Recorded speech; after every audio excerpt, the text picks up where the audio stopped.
Picture this. The winter of 1315, Northern Europe. And it's raining. Not the kind of rain where you grab an umbrella and complain about getting your shoes wet. No, this is rain that falls for 150 consecutive days. 150 days. Think about that for a moment. That's 5 months of continuous rainfall turning what should be life-giving wheat fields into swamps, into lakes, into death traps. Entire villages just washed away, gone. In the English village of Thornbury, mothers are doing something no mother should ever have to do. They're watching their children chew on leather. Not food. Leather. Boiled hay. The kind of stuff you'd feed to an animal if you were desperate. And these mothers? They're past desperate. The fathers have ventured out into forests that are now haunted by wolves made bold by starvation, digging for bark, scraping at roots, looking for anything, absolutely anything that might keep their families alive one more day. But here's where it gets interesting. In a stone cellar beneath the cottage of a widow named Margaret, there's a miracle waiting. And I use that word deliberately, because to the people of Thornbury, that's exactly what it looked like. 7 winters of preserved food. 7 winters. Sitting there in clay jars, wooden barrels, salt-packed crates. We're talking about wheels of aged cheese, jars of fermented cabbage that are still crisp after 3 years, meat that was preserved in its own fat back in 1310, 5 years earlier, and it's still good. When Margaret emerges from that cellar with her stores, the villagers fall to their knees. Some of them are praising God. They're whispering about witchcraft, because how else do you explain someone who can hold back death itself? Now, Margaret didn't learn this magic from nowhere. She learned it from her grandmother Elena, who learned it from her grandmother, a woman they called Wise Hazel. We're talking about an unbroken chain of knowledge stretching all the way back to the Romans. These weren't just housewives puttering around in their kitchens. These were women who understood something fundamental. In medieval Europe, where a single failed harvest could mean death for thousands, preservation wasn't housework. It was a sacred duty. It was the difference between life and death. Every August, as the dog star rose in the sky, women across Europe began their annual battle, a battle against time, against decay, against entropy itself. And the stakes? Let me put this in perspective for you. Of every 10 children born in medieval Europe, only 4 would survive to adulthood. 4. And most of those deaths, they happened in February and March, the hungry months. The months when preservation failures meant empty bellies, which meant death. The difference between a skilled preservation mistress and an ordinary housewife could be measured in graves. Villages lucky enough to have women who really knew what they were doing lost about 5 people per winter. Villages without that knowledge, 20 or more. That's a 4-to-1 difference. That's the difference between a community that survives and one that doesn't. Let's talk about the economics. Because they're brutal, and they're simple. A peasant family needed £3,000 of preserved food to survive winter. £3,000. That's grain, meat, vegetables, dairy. And remember, these people didn't have refrigeration. They didn't have canning. They didn't have any modern technology whatsoever. And yet, medieval women developed systems so effective that foods preserved in the year 1200 have been found in modern archaeological digs, and they're still edible. Still edible, 900 years later. These women commanded knowledge worth more than gold. I'm not exaggerating. When Lord Robert of Wessex married Lady Catherine in 1298, her dowry didn't include jewels. It included her mother's preservation receipts, recipes, written in coded Latin to protect their secrets. These recipes, declaring exact proportions of salt that had to come from Polish mines specifically, honey from Spanish apiaries, vinegar strong enough to dissolve an iron nail, these recipes were valued at 800 silver marks. 800 silver marks. That's the price of a small castle. Think about what that means. In a world where most people owned nothing but the clothes on their backs and maybe a cooking pot, these recipes were worth a castle. Because that knowledge could save entire communities. It could mean the difference between a village that makes it through the winter and one that becomes a ghost town by spring. And here's the thing that really gets me. These women, working in their cellars and smoke-filled rafters, using nothing but observation and centuries of accumulated wisdom, they figured out things that modern food scientists are only now beginning to understand.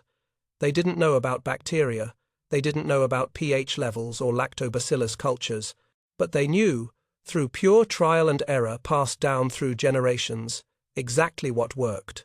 They knew that meat preserved during a waning moon lasted 2 months longer than meat preserved during other moon phases. Now, we might say that's superstition, but modern research suggests the atmospheric pressure changes during lunar cycles actually do affect bacterial growth. They were right, they just didn't know why they were right. So when you think about medieval Europe, don't think about Dark Ages and ignorance.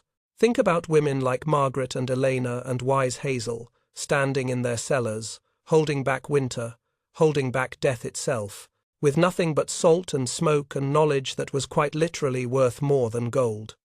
Because here's the question that's going to haunt us through the rest of this story.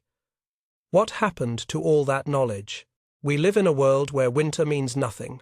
Middle of winter? Pop down to the grocery store for fresh strawberries from Chile. But for most of human history, for thousands of years, winter was a death sentence for anyone who didn't prepare, and preparation meant preservation. It meant women who knew secrets refined over centuries. These preservation mistresses were the unsung heroes of medieval Europe. While lords fought wars and kings made treaties, these women were fighting a different kind of war, a war against time, against decay. And they were winning. The entire structure of medieval society depended on these women and their knowledge. The armies that marched?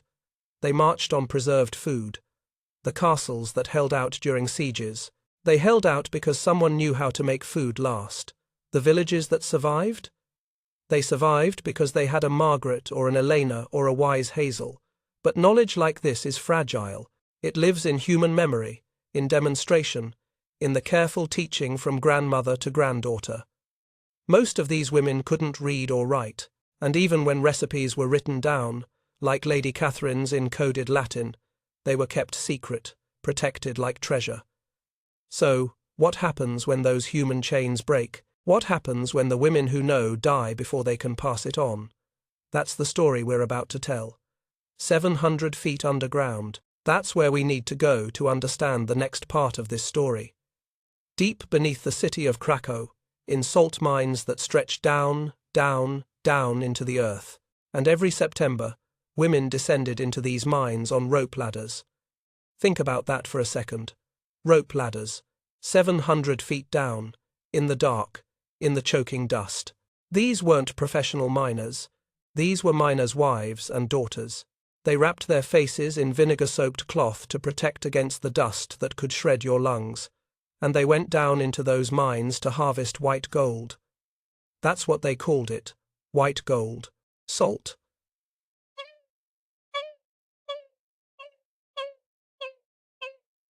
The salt they carved out of those underground chambers would travel 2,000 miles.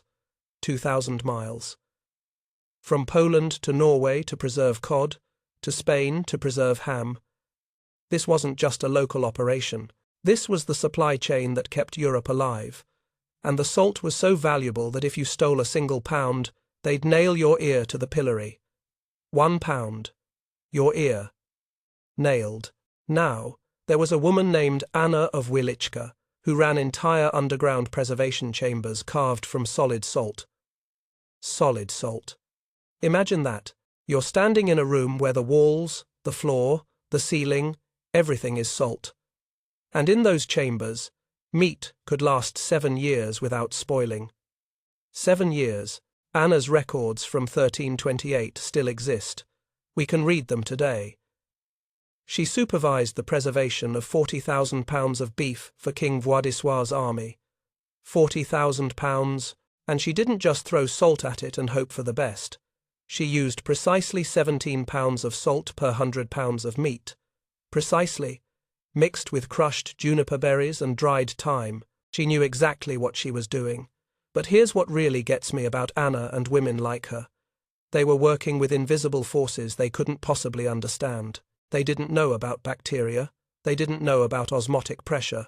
They didn't know the science. But through centuries of observation, through trial and error, through women teaching daughters, teaching granddaughters, they figured out the exact ratios that worked. 17 pounds per 100, not 15, not 20, 17. Now, while Anna was working underground, back on the surface, in every medieval home across Europe, another preservation battle was raging. In the smoke-filled rafters, the smoke houses. Women tended smoking fires 24 hours a day. 24 hours. From September to December. 4 months of constant fire tending. And these weren't just any fires. They used specific woods for different meats. Oak for beef. Apple for pork. Alder for fish. Why?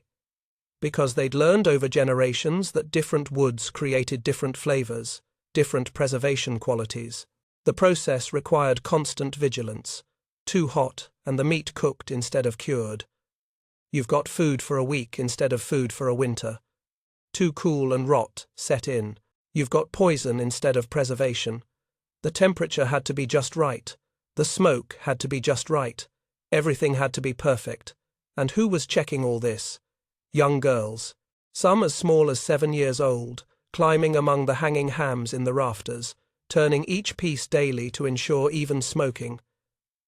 7 years old. Up in the rafters. With the smoke.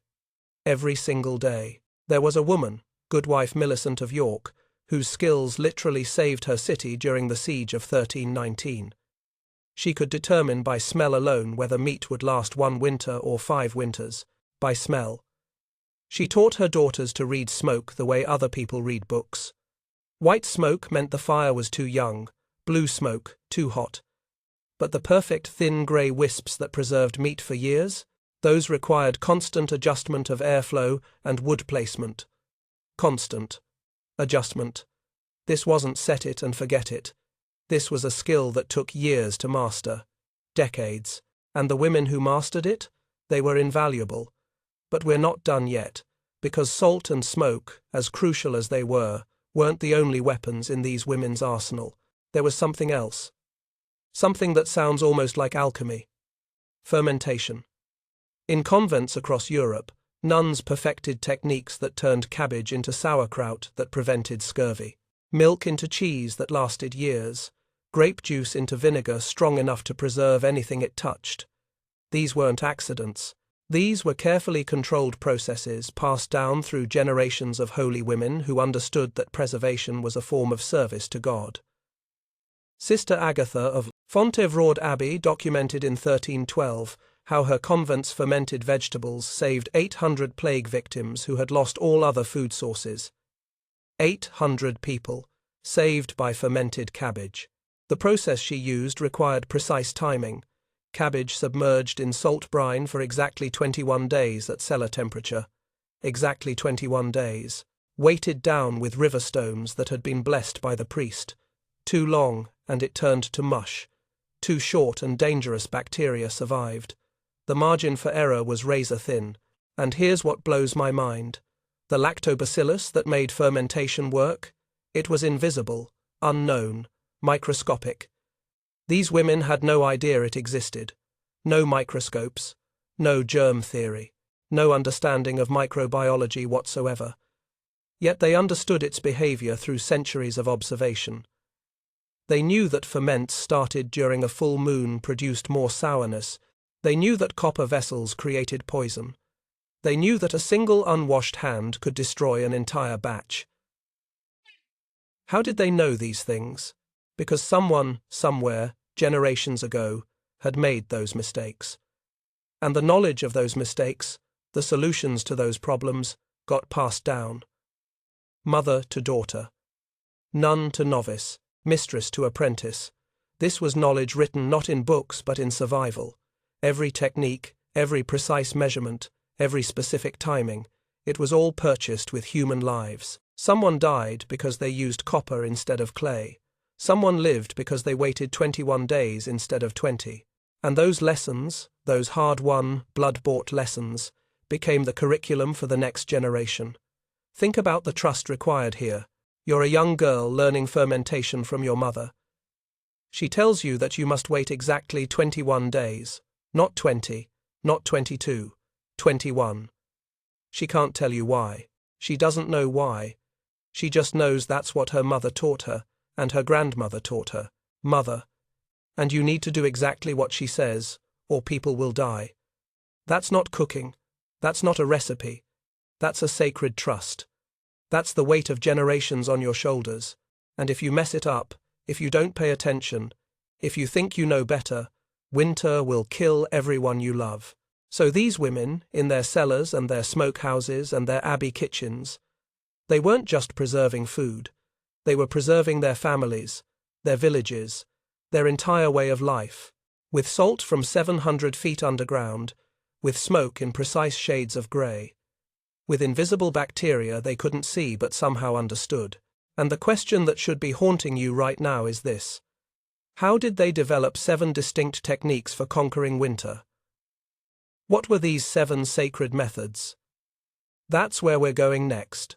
Let me tell you about a ceremony. Warwick Castle, 1335. The Great Hall. Lady Elizabeth is supervising what they called the annual salt-packing ceremony. And when I say ceremony, I mean it. This wasn't just food prep. This was a ritual that would preserve 8 tons of meat. 8 tons. That's 16,000 pounds. The first sacred technique, salt packing. And it had to be done exactly right. The process required precise layers. You couldn't just dump salt on meat and call it good. First, the meat was rubbed with salt mixed with sugar and saltpeter. Then, it was packed in barrels with bay leaves, peppercorns, and juniper. But here's the detail that shows you how sophisticated this was. Each barrel was marked with the moon phase when it was packed, because meat preserved during the waning moon lasted 2 months longer than meat preserved during other phases. Now, modern people hear that and think superstition, right? Moon phases affecting meat preservation sounds like witchcraft. Except modern research suggests that atmospheric pressure changes during lunar cycles actually do affect bacterial growth. These women were right. They just didn't know why they were right. When the Scots besieged Warwick in 1338, 3 years after Lady Elizabeth did her salt-packing ceremony, those same barrels fed 500 defenders for 14 months. 14 months, that's over a year, on food that was already 3 years old. That's not luck, that's technique. The second sacred technique might be the most terrifying. The underground ice harvest. Imagine this. January. The killing cold. Rivers frozen solid. And women are venturing out onto that ice with iron saws. They're cutting blocks of ice that weigh 200 pounds. 200 pounds per block. In the dead of winter, on frozen rivers that could crack and swallow them at any moment, these blocks, insulated with straw and sawdust, were lowered into ice houses dug 30 feet deep, 30 feet underground. And here's where it gets really impressive. A woman named Greta of Nuremberg designed an ice house in 1320 that maintained freezing temperatures until the following October. October. That's 10 months. 10 months of preservation from ice harvested in January. Think about what that meant. Fresh meat through summer. When a single cow's worth of meat could feed an entire village. That's not just food preservation, that's an economic miracle. The third method was the fat seal, and this used every scrap of animal fat to create airtight barriers. After the autumn slaughter, women rendered fat for days. Days of constant work, skimming and clarifying until the fat turned pure white. This fat, poured over cooked meat in ceramic crocks, created an oxygen-free environment. No oxygen, no spoilage. Meat preserved this way could last 3 years. 3 years. The fourth technique was controlled dehydration. And when I say controlled, I mean it was precise down to the fraction of an inch. Women built solar dryers from wood and stretched parchment, angled to catch maximum sun. Not just any angle, the maximum angle for their latitude and the season. Fruits were sliced precisely 1/4 inch thick. 1/4 inch. Not 3/8, not 1/8, 1/4. Vegetables were blanched in boiling water for exactly 60 seconds. 60 seconds. Not a minute and a half. Not 45 seconds. 60. Then they were laid on wooden racks that had to be turned every 2 hours. Every 2 hours. From dawn to dusk. All through the harvest season. Turn the racks. Check the drying. Make sure nothing's spoiling. It's exhausting just thinking about it. The fifth method sounds like something out of a fairy tale. The honey tomb. Honey is nature's only eternal food. It doesn't spoil. Ever. Egyptian tombs have been found with 3,000-year-old honey that's still perfectly edible. Medieval women knew this, so they submerged fruits in honey. But not just any honey. Specific honeys for specific fruits. Clover honey for apples. Wildflower honey for pears. Because different flowers created different sugar profiles that worked better with different fruits. Fruits preserved this way would remain perfect for decades, not years, decades. The sixth technique required vinegar so strong it could dissolve an eggshell in 3 days. That's not a metaphor, that's a literal test they used. You drop an eggshell in the vinegar. If it dissolves in 3 days, your vinegar is strong enough for preservation. If it takes longer, your pickles are going to kill someone. Women produced this super vinegar by fermenting wine in oak barrels with mother-of-vinegar cultures passed down through generations. These cultures were living things, colonies of bacteria that had been kept alive, fed, and maintained by women for centuries. A mother would give her daughter a jar of mother-of-vinegar when she married. It was worth more than silver, because without it, you couldn't make preservation-grade vinegar. And without preservation-grade vinegar, you couldn't safely preserve vegetables. The seventh and most mysterious technique was the earth burial. This sounds simple. Dig a hole, put vegetables in it, cover it up. But like everything else medieval women did, it was far more sophisticated than it sounds. Carrots, turnips, and parsnips were layered in sand mixed with dried herbs. Not dirt. Sand. The sand had to be a specific consistency. The herbs had to be specific varieties, and the burial had to be at a specific depth. Too shallow, and the vegetables froze. Too deep, and they rotted. But get it right, and you created microclimates that maintained perfect humidity and temperature through winter. Perfect. Through winter. Underground. With no monitoring. No temperature gauges. No way to check without digging it all up. That's not just technique. That's faith in knowledge. That's trust in generations of women who figured this out, refined it, perfected it, and passed it down. So there you have it. 7 sacred techniques, salt packing that lasted years, ice houses that defied summer, fat seals that blocked oxygen, controlled dehydration that required constant attention, honey tombs that preserved fruit for decades, vinegar so strong it dissolved shells, and earth burials that created perfect storage conditions underground. Each technique required specialized knowledge. Each one took years to master, and each one could mean the difference between life and death when winter came. But here's what you need to understand. These 7 techniques? They weren't developed in isolation. They were developed over centuries, refined over generations, tested with human lives. Every ratio, every timing, every specific detail was paid for in survival or death. And all of this knowledge, all 7 sacred techniques, everything these women knew, it was about to face its greatest test, because the Black Death was coming. 1348. The Black Death arrives in Europe. And it doesn't just kill people. It murders knowledge. Think about what happens when a plague kills half of Europe. And I'm not exaggerating. Half. In some places, more than half. Entire families wiped out in days. But it's not just the deaths that matter. It's who dies and what they take with them. In the English village of Ashford, there were 14 women who knew the secret of the 100-year cheese. 14 women who knew the exact proportions, the precise timing, the specific temperatures that could make cheese last a century. And in one single week in 1348, all 14 of them died. All of them. The priest, Father Thomas, wrote desperately in the parish records. You can still read his words today. He wrote that without these women's knowledge, the village would not survive the next winter. He was right. By February 1349, Ashford was abandoned. Empty. A ghost town. Its remaining inhabitants scattered to other villages where preservation knowledge survived, and Ashford wasn't unique. This pattern repeated across Europe. Settlements with strong preservation traditions lost about 30% of their population. 30% is catastrophic, don't get me wrong, but villages without preservation knowledge? They lost 70% or more. 70%. The preservation knowledge didn't just save lives during the plague, it determined whether communities could rebuild afterward, because the plague didn't just come once, it came back. Again and again.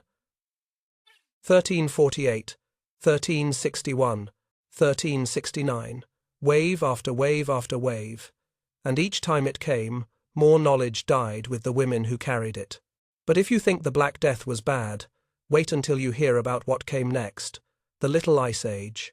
From 1300 to 1850, 550 years, Europe was locked in a climate catastrophe that pushed preservation techniques to their absolute limits. Winters lasted 8 months, 8 months of cold. Summers barely warmed enough to grow food. And survival? Survival depended entirely on preserved stores. Entirely. Women developed increasingly sophisticated methods to cope. Multi-chamber root cellars with different temperature zones. Think about that. Before thermometers, these women created underground storage facilities with multiple climate-controlled chambers. They didn't measure temperature with instruments. They measured it with experience, with observation, with generations of accumulated wisdom telling them exactly how deep to dig, exactly how to ventilate, exactly how to maintain conditions. They developed fermentation techniques using wild yeasts cultivated from specific locations. Specific locations. A yeast culture from one valley wouldn't work the same as a culture from the next valley over. So women maintained these cultures, fed them, kept them alive, sometimes for generations. These weren't just ingredients, these were living things that had to be cared for like family members. There was a woman named Catherine of Ghent who created a system in 1410 that essentially invented inventory management 3 centuries before modern warehouses. She used coloured stones to track the age and location of preserved foods across 23 storage locations. 23 different locations. Red stone meant preserved this year. Blue stone meant preserved last year. White stone meant preserved 2 years ago. Different shapes meant different techniques. Different sizes meant different quantities. She could walk into any of her storage locations and know instantly, just by looking at the stones, exactly what was there, how old it was, and how much longer it would last. That's not primitive. That's sophisticated logistics. Meanwhile, in monastery libraries across Europe, monks were unknowingly preserving preservation knowledge in their illuminated manuscripts. They were copying religious texts, decorating margins, and hidden in those decorations, in those marginal notes, were recipes and techniques written in code. St. Martha's blessing meant salt packing ratios. Virgin's tears indicated vinegar strength. Lazarus rising described fermentation timing. Why code? Because this knowledge was valuable, dangerous, worth protecting. And also, let's be honest, the monks probably didn't fully understand what they were copying. They were just preserving every scrap of writing they could find, sacred and practical alike. These codes weren't broken until the 1980s. The 1980s, food historians working with medieval manuscripts suddenly realized that these weren't just decorative phrases, they were instructions, recipes, techniques, and when they decoded them, when they actually tried to follow these medieval instructions, they were stunned. Because the women of medieval Europe had discovered techniques that modern food science only recently understood. The antibacterial properties of certain herbs. We know now that rosemary, thyme, sage, they contain compounds that actively kill bacteria. Medieval women didn't know about compounds. They didn't know about bacteria. But they knew that meat preserved with these herbs lasted longer, so they used them, in specific proportions that modern testing has shown are optimal, the precise pH levels needed for safe fermentation. We know now that you need a pH below 4.6 to prevent botulism. Medieval women didn't know what pH was. They didn't know what botulism was. But they knew that if their ferments didn't taste sour enough, people died. So they developed tests, taste tests, smell tests, visual tests, and those tests reliably identified ferments that were safe versus dangerous, the optimal moisture content for long-term storage. We know now that most bacteria need moisture above 15% to survive. Medieval women didn't know about moisture percentages, but they knew that if dried food could still bend, it wasn't dry enough. If it snapped when you broke it, it was ready. Today, archaeologists are still finding proof of just how good these women were. In digs from Scotland to Sicily, perfectly preserved medieval foods continue to emerge from the ground. A butter barrel from 1312 found in an Irish bog. The butter inside? Still technically edible. After 700 years, clay jars from a 1300 French cellar containing fermented vegetables with lactobacillus colonies still alive after 7 centuries. Still alive, but the most remarkable discovery happened in 1998. Construction workers in London uncovered a medieval cellar. Inside that cellar, they found a sealed honey jar from approximately 1280, 718 years old. Inside the jar, perfectly preserved quinces floated in crystallized honey. Their DNA was intact enough for scientists to identify the exact variety, and when food archaeologist Dr. Sarah Blackwood tasted a microscopic sample, she reported flavors of rose and cinnamon, exactly as described in a 1280 manuscript. Exactly. These discoveries prove something profound. Medieval women achieved what modern technology still struggles to match. Preservation so perfect it transcends centuries, food that can survive longer than civilizations, and they did it without electricity, without refrigeration, without chemistry or microbiology or any modern science. They did it with observation, experience, and knowledge, passed from grandmother to granddaughter for generations upon generations. So the next time you open your refrigerator, the next time you grab something from your freezer, the next time you enjoy food out of season, remember the women who made it possible. Remember Anna in the salt mines 700 feet underground. Remember Goodwife Millicent reading smoke in the rafters. Remember Sister Agatha fermenting cabbage in the abbey. Remember Catherine of Ghent with her coloured stones. Remember the preservation, mistresses who held back winter with nothing but knowledge, skill, and courage, because their wisdom, it's still feeding us today.